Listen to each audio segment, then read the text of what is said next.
Welcome, everybody. So we are here to talk about AKAM's LifeCycle platform, addressing the challenges of aging building equipment. My name is Christopher Alker. I'm the SVP of Building Operations. And we have with us here a couple other members of our team. Ken Greene is the CEO of AKAM, and Ross, who is our LifeCycle services vendor. We're going to all talk to you about this initiative today. So you guys want to introduce yourselves? So pleasure to see everybody. Thank you for joining us this evening. My name is Ken Greene. I'm the CEO for AKAM, and pleasure to be with you. And my name is Ross Kellman. I am a principal at LifeCycle Facilitation Services, and looking forward to share some information about our platform today. Thanks for having me. Fantastic. Welcome, gentlemen. So this LifeCycle initiative, in a nutshell, this is a platform that uses physical QR tags to generate a digital inventory and track the necessary repair and or replacement of physical assets over time at negotiated rates, while simultaneously documenting the steps and retaining this history in buildings in AKAM's portfolio. So we wanted to ask you a few questions, Ken, about this initiative at AKAM. So first off, why this initiative? Why now? Yeah, so I think, we're 500 properties large, approximately. We have scale, we have leverage. We've never really used that leverage in a meaningful way, I think, with our vendors. We've done it in a limited way before, but I think we're in a position where we can demand, hopefully better pricing, better service from our vendor network. Quite frankly, everything that we do at AKAM is to provide better service and a better value proposition to our customers. And this is an initiative that both potentially reduces risk at the property level and reduces expenses. And we're happy to invest AKAM dollars into the program to build this out. It sounds like some real value to our clients. What kind of things, obviously the initiative must have been prompted by some sort of issues. What kind of things were you hearing from our clients? Yeah, so again, I hear always, how do we reduce risk? How do we reduce expenses? How do we, we've got capital issues, equipment issues. How do we fix those things? How am I going to pay for repairs, maintenance, replacement of goods? Dollars are tight, particularly in higher inflation environment. And what other expenses should I be planning for as a board, particularly on the capital side? So we hear those things all the time. This program hits all of those things. We're really excited about it. We're glad to be able to invest in the program and build it out. We believe that ultimately, 18 months down the road, we would love to walk in, no guarantees, but we'd love to walk into a board meeting and say, we saved you more money than you paid us in management fees because of the AKAM relationship. That would be great. But if we even just get to a little piece of that, I think from a risk management and expense reduction perspective, this is a real retention tool for us because it increases the value proposition to you guys, our customers. Sounds like a fantastic idea. Sure. I think a lot of people don't realize that as soon as these buildings are built, they start falling apart, and we have to think about these life cycles. Obviously, the building life cycle continues over time, and it repeats itself as we replace those components. So, Ross, I'm gonna hand it over to you. I think we'd like to hear the nuts and bolts of the initiative. Walk us through this entire thing, and then we can take some questions towards the end. Great. Thank you, Chris, and thank you, Ken. No high bar there set by Ken for us to enter into this relationship. But I'm going to take the next probably 20 minutes to take you through kind of our program, how it's set up, kind of the benefits for you, and hopefully we'll answer some questions that maybe you have in your head. If not, like as Chris said, stick them in the chat and we'll try to get back to you. Well, put them in the Q&A, not the chat.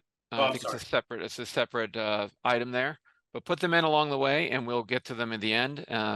Yeah, Thank you. Just my screen should be up with our presentation. So I'm going to focus on really 4 key areas of the LifeCycle platform: inventory and equipment. And Chris mentioned the tagging piece. That's a kind of an underpinning of our entire platform here. We're going to talk about cost reductions, which Ken also mentioned. The reduction of costs. How do we use and leverage the scale of AKAM 500 plus properties to the benefit of every individual property? We're going to look at our technology platform, which the properties would be using to integrate the tagging and the cost savings. And then ultimately at the end, what we really want to focus on is, what does this mean to you financially? And we're going to focus on our financial reporting. So when we first look at just the QR code, so this tagging aspect, these are some actual live pictures that we've taken at some buildings in New York. You'll notice in the top left-hand corner, we affix the tags themselves to what we call equipment plates. So in your buildings, all the equipment, hopefully they have some type of plate from the manufacturer that states what the equipment is, the serial numbers, the part numbers, machine types, etc.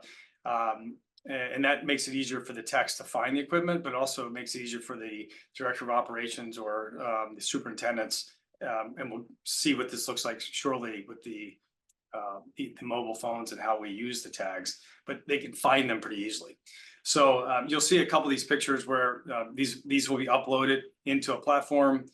You'll see in the actual technology down the road, these pictures actually live and breathe, and they stay with you. So the first step in the process is we take an assessment of the building and we capture all critical pieces of equipment, so that therefore then we know what is in the building, and we can start to look at who your vendors are that you're currently utilizing to service the equipment. And then we want to start looking at, well, how do we save you money and negotiate contracts that will use that leverage as we talked about earlier. So I'm going to take you into, in a moment, I'm going to take you into kind of a live example, but the steps that we're really going to go through are, we're going to review your current service providers and your agreements.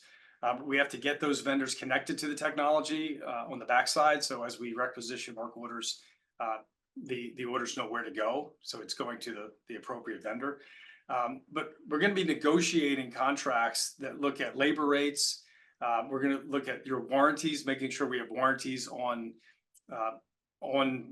site, if you will, but actually in the system itself, to make sure you're not getting billed for services that should be under warranty billing. We're going to manage your certificates of insurance, which is a major issue. If you have different vendors coming on site, performing all kinds of work, we want to make sure that they have the proper coverage limits. And we're also, as we look at your existing agreements, again, that leverage that AKAM provides, that size and scale, is going to allow us even go back to your existing vendors if you choose to keep them, which you have every right to keep all of your vendors, and we'll implement them. But really what we want to do is benchmark. We want to take a look at what you've been doing, what kind of rates you have, labor rates, especially preventive maintenance contracts and programs. And we're going to benchmark those to see if there's opportunities to save you money. And in some cases, we can save you money even on your existing vendors. So if we were to look at a breakdown, a comparison, this is what a property would see. I hope this isn't too much of an eye chart for everyone out there. But we're going to look at all the vendors. We're going to look at many components of what make up your true price at the end of the day. And what we're really looking at, especially labor rates, become a very, I don't say easy, but a quick place for us to start to shop, because we know what the market should bear, and we know what the pricing should be against other companies that we work with, against other clients that we work with. And this is an actual snapshot of an assessment that we had done for AKAM, where you have a current labor rate and a LifeCycle negotiated rate that's about a 50% reduction. Though we can't guarantee a 50% reduction all the time, it is not uncommon for us to see 30, 40, 50, 60% reductions in cost across certain components of your total cost.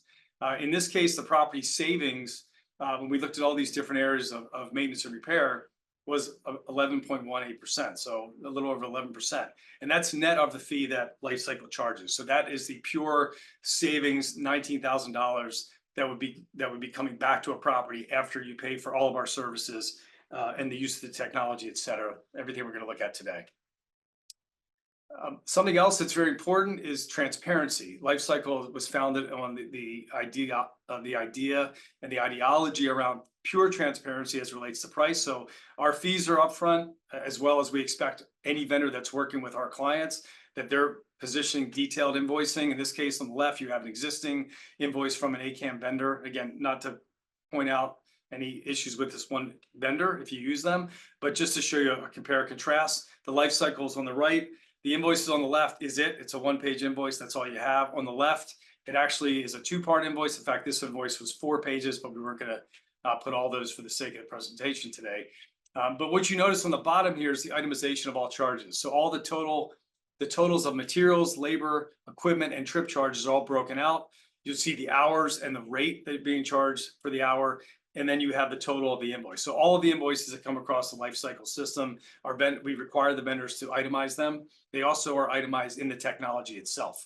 So this is an actual PDF or a electronic version of an actual invoice. We actually have another version that lives within the system that forces the vendor when they bill to itemize their invoices. And Ross, you're able to, in the system, correct me if I'm wrong, you're able to utilize that itemized information in order to track across different vendors to make sure that you're getting, good savings. Yes. Yeah, so we will. That's part of our benchmarking. But Great. what we're really looking for, Chris, is we want to make sure that the pricing that's been negotiated with the vendors is actually the price that they've charged. So if we've negotiated labor rates, if it's baked into a total number and you only get a total and you don't know how that total has been itemized, this allows us to hold those vendors accountable and make sure that they're not speeding anywhere. That's what we tend to call when they overprice. So yes, it's a very important piece of our technology, but also in the way we negotiate with our vendors. Moving along, we'll look at next. I want to take a look at, how does this work? How does the culmination of the QR code, the negotiations that we have with the vendors, the management of warranties, certificates of insurance, et cetera, how does that come to be? Well, what's really nice with LifeCycle system is it actually is purely configured for you. This illustration is kind of a high-level illustration of just when you start to request a work order. So when there's a maintenance repair ticket, if you will, that needs to get started, all the way through the end, which is approval and invoicing. All of the movement of information and the capturing that information is all happening inside our technology, and all of that is retrievable 24 hours a day, 7 days a week. Plus, we have a full 24-hour, 7-day-a-week support team that's monitoring all this behind the scenes. So though it's automated, we still have live human beings that are paying attention to this as well. Make sure that there's issues that need to be escalated, they can be escalated. So I thought I'd maybe take you through just quickly the technology itself and just get a sense of what it might look like and how it flows. So we have a mobile application, so any smartphone can access the technology through an app, and we encourage that heavily, especially for those that are on site, because they're moving around constantly. They're not typically sitting at a desk. So if you look off to the left here, first screen is just allowing us to choose how do we want to search for a piece of equipment. The second phone here is actually what the LifeCycle AKAM tags look like, starting, I believe, in a week. Any new properties we tag will have this QR code on it. It has the AKAM LifeCycle logo. You would click on that logo. That would be affixed to a piece of equipment, as we showed you earlier. And it would automatically take you to that piece of equipment. So you don't need to search for it. You don't need to figure out, well, where is it, what floor, et cetera. You can do this from your phone. You can do this also from a computer. You can search for the particular piece of equipment. For the sake of today, we're looking at it, ease of use, we're looking at it from the mobile space. However, if you were traveling abroad, if you were in any part of the world that has connectivity to the internet, you could still create a work order. You don't need to be sitting in the building to do so. So as we go across, we're looking at a commercial water heater. That number next to it, if you can see it, 1901 is the actual QR code tag. We click on that. We're going to say, yes, this is what it is. What's the problem? We have a water heater that's leaking. It's going to then ask the superintendent or the tech, well, what's the problem? Give me some additional details. You could type those in, and then you would hit submit. In this case, you would hit save, and then it would ask you to submit. But what I'm highlighting next is this warranty warning. And I think just to point out what we talked about before, that warranty information lives inside of the system, and you're going to see that here, and you're going to see it one other place in a moment.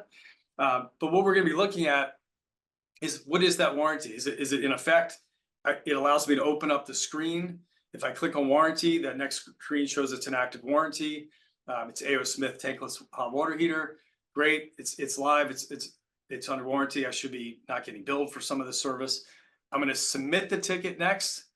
I have the option, if this is an emergency, where halfway or maybe third way down that third phone, it says regular. I can change that to emergency. So we do have the ability to change the timing. We also have, in this case, do I want an estimate, or do I just want the work done? So it's going to it automatically prompts you through. It's extremely intuitive. You don't really have to think about it. It's already thinking like a tech is going to think. It's going to take you all the way through to submit and start a ticket. So once this ticket starts, where you see submitted in that second to last screen, it timestamps it. And the last visual that I just want to leave you with is, once we start a ticket, that ticket is now captured forever in your system, and it is time dated and stamps, and all communication is captured. So no need to pick up the phone and call and write down notes somewhere, or text or email. You can still do all that, but we want to keep the communication inside of the technology, because they're that then allows for the tech and the property to have that information forever. It never gets lost. It lives and breathes so long as that piece of equipment is in use. So Ross, the QR code will allow the super resident manager to access all the data that you collected at the beginning when you tagged the equipment, and then which will subsequently create a full inventory, and then you're also tracking the entire history of that particular order and the history of any orders on that particular piece of equipment. That's correct. Until it gets retired and taken out of service, you will still always have that information. For whatever reason, if you have to look back on your records, you will always have a record of every work order that was ever created, every invoice that you ever paid. So it is creating an archive now. And that's one of the benefits of the technology, is that it lives forever as long as you have that system up and running. So last, I want to take you to all this comes together now in reporting. So we're tagging the building, as Chris mentioned. We're taking complete inventory of all critical assets, critical equipment that's in the building, and now we are starting to affix expense dollars against the repair and maintenance of that equipment. So we now have a true account of every dollar that's being spent to maintain every piece of equipment that's on property. So we'll look at some of that reporting now. This is what we call an asset tree report. This will be accessible to all AKAM staff. So hopefully you won't have to be, as a board member owner, you shouldn't have to be looking into the technology. This becomes a tool for the AKAM team to help, relay and portray the opportunities that are potentially coming, and hopefully in the budgeting process give you some better insights. So in this case, we can search for an item. I'm looking at, in this case, a tankless heater. I would search that. It would take me then to that item. So you wouldn't have to go scouring through it. It gets you pretty quickly there. You can also type in the code number of the tag. That would also get you there. So in this case, we say, okay, we're looking at this tankless heater. I want to look at the details. I'm going to click for asset details, and it's going to take me into a pretty detailed screen. And we have this for every asset that is tagged. As long as there's a QR code, you will have this information available. With one exception, if there's not a preventative maintenance contract, that bottom part of the screen where it says PM schedule, that's preventative maintenance schedule. This is just telling the property you have this scheduled out, or based on your agreement, this is the frequency of service that you should expect from preventive maintenance side. But at the top left, we have the details of the asset, the model number, serial number, also the tag ID. This is 1079. In this case, we also have a warranty that's active, or I should say was active up until the 17th of May of this year. But any warranty information, and again, this would be even if it was expired, you would still keep that information with the record, just in case in the future you had to go back for any reason. So we always maintain that here. And then on the far right-hand side, we're going to see this in a few minutes. What does this really stand for? But that red usually means there's a problem. And in this case, we're saying there's a problem here. We are starting to exceed the cost of the replacement of an item that's approaching potentially useful life. So again, this is all just in one screen, and extremely easy to access. I'm going to go back to our asset tree, back to this tankless heater again, and say, now I want to look at, in this case, all the work orders associated with this. So again, there's two screens within our reporting technology that allow the property to look at really all critical pieces of information that relate to that piece of equipment since it's been put in service.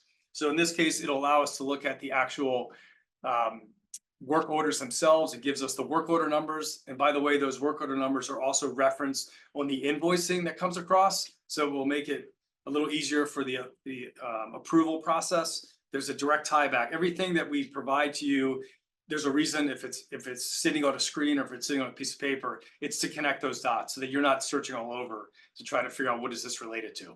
So in this case, we're looking at these two repair tickets. One was an emergency, one was regular. They're marked as paid. So again, once invoices are paid, we will update the technology so you will see that those invoices are paid as well. So we're interacting with AKAM's accounts payable system. This last report in the last 2 minutes, if I have, this is what we believe is the most important report that we can provide a property. We call this the watch list. It's named appropriately because these are the pieces of equipment, if they're in yellow or red, that we're suggesting you need to start thinking about the replacement of these items. If it's in red, the actual expenditure against those assets has already eclipsed the 45% threshold, which would be to repair that piece of equipment. We don't want you to be surprised. So why do we use 45%? Because it gives you some time, hopefully. But in this example, and again, this is illustrative, we have a piece of equipment that's already 238% to its replacement cost. We don't want to see red. Yellow is okay because that gives you time. Red, if you see negatives, that tends to mean, hey, we're moving in a direction that's costing us more money than it would to just go ahead and replace this, get a new piece of equipment, stop putting money against repair and maintenance of this, and now have a new warranty associated with it. So again, this report would list, it's much longer than this. The average property that we're looking at is somewhere between 125 and 200 tags that we have on property. So all of those items would be listed. Even if there was no repair against it, it would still maintain the replacement costs and also the remaining useful life of those items. That's another piece that kind of is a little further to the right of this report. So again, we want to make sure that you have all the information that you need to budget properly. If you need to, start thinking about future assessment, that you're not getting surprised and your owners are not getting hit with crazy bills, or that the board's not getting hit with crazy bills because you just had no idea that equipment was heading towards the end of its life. Chris, I don't know if you had a question on that. Okay. So really the way we look at this solution is it's kind of a one-stop shop. We are trying to integrate all the components, of the technology that's available to the information in the industry that we can bring in against that equipment, and really help you as a board and as owners make good decisions about your building and making sure that you are spending money where you should be spending it, and you're not overspending it. That's where we're coming in to try to lower those costs, and also give you that great business intelligence in that last report that I showed you, so you can start planning ahead and not get hit by surprises. Ross, I think you mentioned that through the process of the vendors, you're able to potentially save money on these vendors because economies of scale and the like. Could you speak for just a second on preventative maintenance? I think you mentioned how you have thresholds set for the replacement of when you might consider the replacement of an item, but could you just speak in general about how this system is the benefits of preventative maintenance in relation to your system here? Yeah, thank you, Chris. So one thing that we really spent a lot of energy and effort on is putting preventive maintenance contracts in place, or educating our clients on why it's important to use preventive maintenance agreements. There's two reasons that we see. One, the asset itself, when you maintain that asset properly, you will get longer life from it, which means you have less repair costs associated with it. And what we're looking for is an imbalance. We want to see more money spent on preventive maintenance, which is going to drive down your repair costs, or your ad hoc repair costs, emergency repair costs, and it'll keep your facility up and running. It's going to keep your facility, the value of the facility is another thing, making sure that that as an asset and owners of that asset, you want to maximize the value of that. So preventive maintenance we see as a critical underpinning of all of our relationships. We do walk into properties sometimes, and they think they're saving money by having maybe a tech maintain certain pieces of equipment. Obviously, there's certain pieces of equipment that are required by law to be maintained outside of the facility, and obviously we help manage that. But we have a list, as does AKAM. We work hand in hand to make sure that the buildings are maintained properly, that the critical pieces of equipment are being maintained at a proper interval and cycle. But we do walk into some customers that they think, this year they're going to save a little money, and they're going to reduce the preventive maintenance on site, or looking at certain pieces of equipment, kind of foregoing it. The other side of that equation, that second side, is when you put preventive maintenance agreements in place, we can negotiate much more favorable repair costs when there is a repair needed. That's great. We do have a couple of questions in the Q&A. So let me rattle those off and see if it makes sense here from you. Do you want me to take down the? No, that's okay. Do you anticipate your economies of scale will primarily apply to NYC? Is the first question. And then, if a property is outside your core vendor area and there's no cost reduction, how do you manage those cases? So let me ask the first question about being outside of the New York City area. Is that right? Do you anticipate your economies of scale will primarily apply to New York City? No, our economies of scale are, well, because AKAM is in multiple markets. I mean, we're leveraging both markets, not just New York City, but the majority of the buildings are obviously New York. But we're leveraging not just AKAM's business, we're also leveraging our other portfolios, as well as the intel that we have through our technology. So we have visibility to a lot more than just what's happening in New York, plus what's happening in New York. So the benchmarking for us is a matrix. It's not just, we're not just looking at, one borough or one state. We're looking across the country as well. And we're also, in some ways, in some cases, we can leverage other vendors that we are using for other clients in other markets in this market, and we can leverage that to your advantage as well. So we're obviously going to use AKAM's leverage, but we're also going to use LifeCycle's leverage. Great. And the second question was, second part of that. Well, I think you sort of answered it. It was, if a property is outside your core vendor area and there's no cost reduction, how do you manage those cases? But it sounds like you are, because we're in multiple markets, there is no outside. Yeah, it's all AKAM.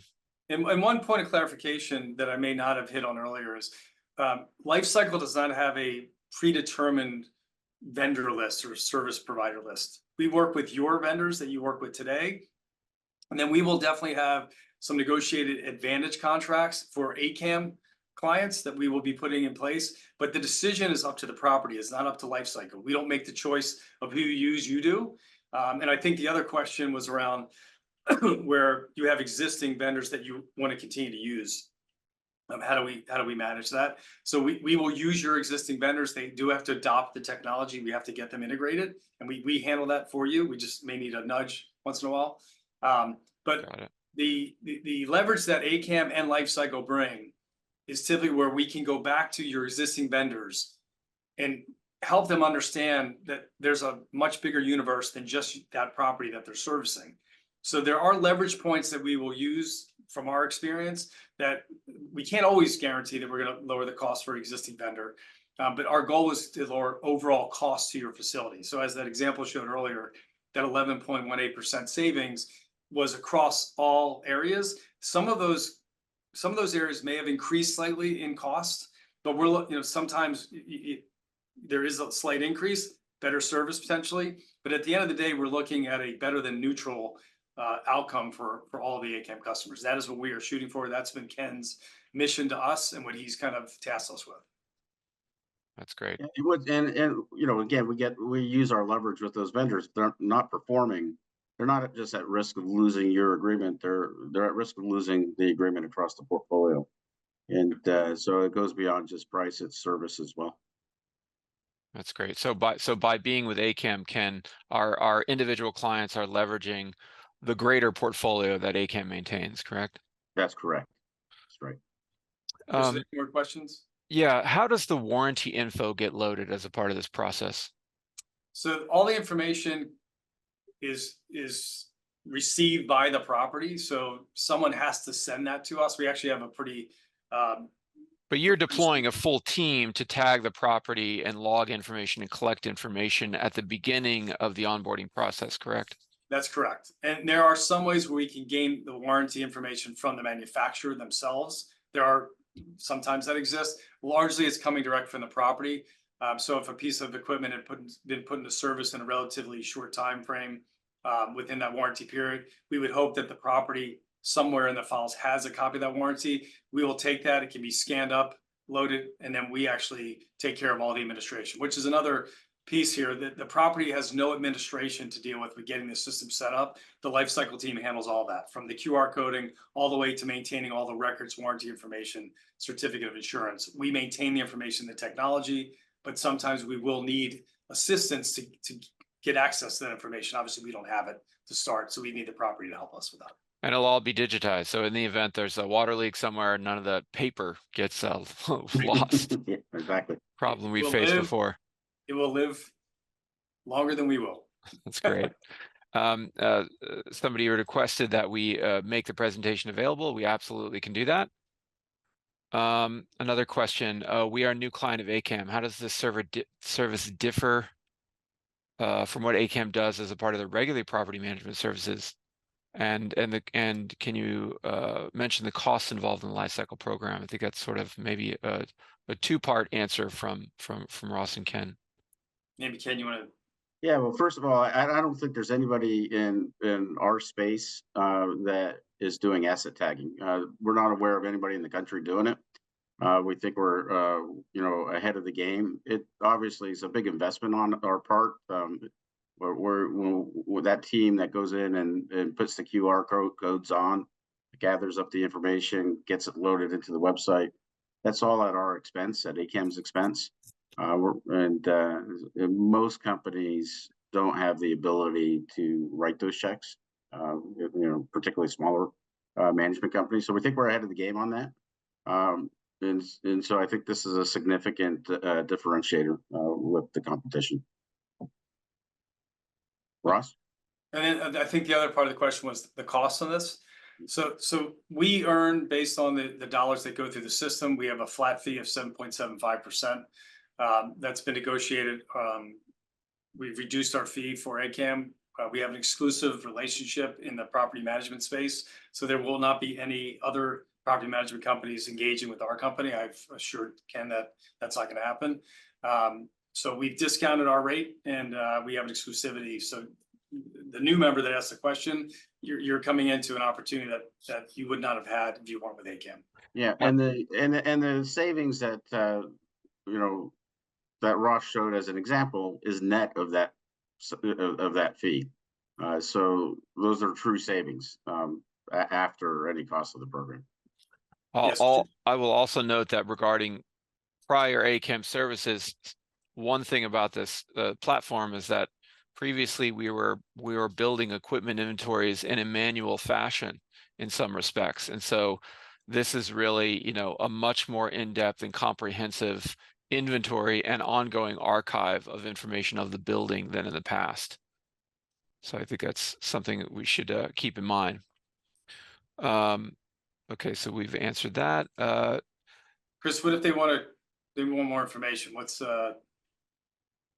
What do they do to get So more? if they need more information, they should definitely be reaching out to their property manager or their assistant property manager. All our property managers, we call them our management executives. They are very well informed about this program and they can provide assistance. They can also reach out to myself as needed. And I think we've agreed any of the properties that are really interested but like a little deeper dive, myself and members of my team will actually participate in those meetings with each of the boards. Excellent. Do your services assist with the work needed for local law 11? Local law 11 being the facade inspection safety program, Ross. I'm sorry. Local law 11 being the facade inspection safety program. So exterior facade work, as they're asking, would that be a part of that? I think, I don't know if, I mean, correct me if I'm wrong, but because it's not the envelope wouldn't necessarily be considered an asset, or I should say like an itemized piece of equipment that would be tagged, but that doesn't mean we necessarily can't be negotiating, vendors for work, right? Yeah, and that may be something that we worked in collaboration with AKAM and their team to help with the negotiation. I think to Chris's point, I don't think that would actually go through the technology because it isn't a piece of equipment; it's a part of the building itself. So I think AKAM has other services that would assist there as well. Great. Are all AKAM properties going to use this, or do they have to, quote, opt in? We hope they all use it because they do have to opt in. So we are recommending it highly. I think, as Ken mentioned, on behalf of AKAM, they've made a very large investment to get this up and going, to pay for the tags and the technology to make it available.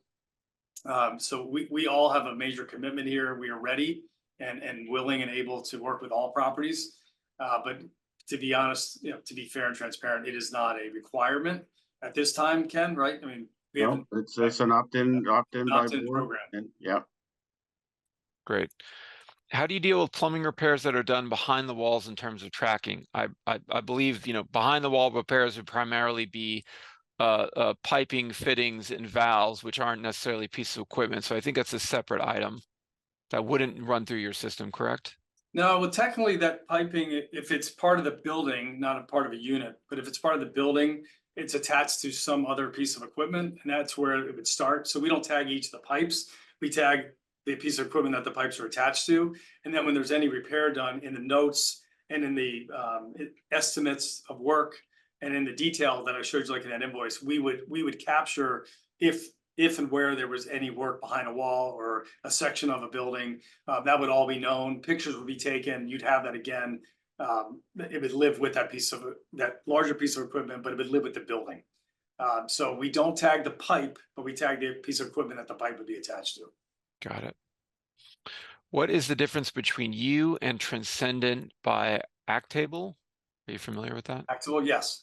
So great question, and I hope I'll stay as long as everyone would like us. But so Transcendent is a similar technology platform, and the biggest difference, there's two big differentiators. One, Transcendent does not negotiate service contracts for their clients. They basically provide the technology, the tagging, which is extremely expensive. You have to pay for the tagging, and then the maintenance of the equipment, or I should say the equipment records. So all the administrative side is borne by the property. Somebody has to own that at that property. The reason we changed that model is because we recognize, especially like in a system where you have multiple properties, you want to see things consistent across those properties. It also allows us to leverage from a contract perspective. If we're maintaining the information and making sure that it's categorized and captured properly, we can see it at a high level to determine we have X number of hours and dollars associated with different types of services. My team can see that across the system, whereas in a Transcendent environment, it's not cataloged in any specific way. You're dependent on each building to follow a certain protocol, which, as we all know today, that's what happens today. It's not consistent. This gives you a consistent record.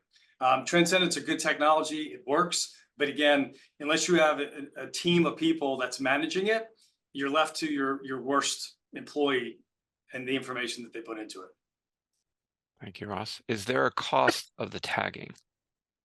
No, AKAM is paying for that. So yes, there's a cost, Yeah, right, yes, Ken? Sorry, yes. there's a cost, but, Sorry, yes.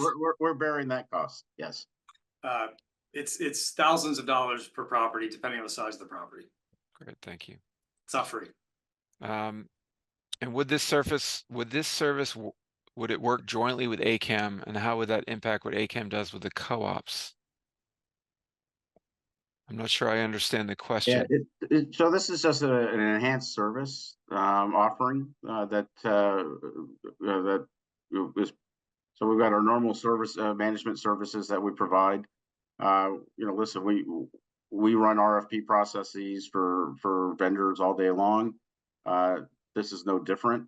But what we're now doing is just using our leverage for better pricing, better service levels across the platform, and then we're storing the info in a way that's accessible and reduces risk for the property and starts to give you some capital planning for the future. So this is, I mean, I would look at this as sort of an enhanced service that to what we already provide.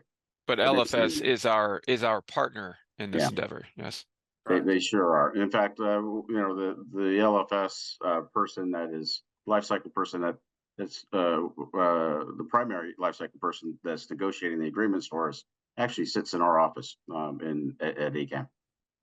Fantastic. Thank you, Ken. That's one of the several folks. So we have a team that actually works on your behalf. But yeah, we dedicated a person for AKAM. So we're all making a substantial investment into the initiative. We all believe it's the best for your property, and we're excited to start talking to some of the boards and get it moving. We actually do have three. I think we have three properties that have already come on board. We've already tagged, and I think we have two more behind that coming. So get in early. Fantastic. Well, thank you, Ross, and thank you, Ken, for taking the time to talk about the program. Obviously, this seems like a really incredible initiative, and it looks like it's really going to move things forward and help people really plan for the future of their assets. Thank you for having us. Thank you, everybody. We really appreciate your time. All right.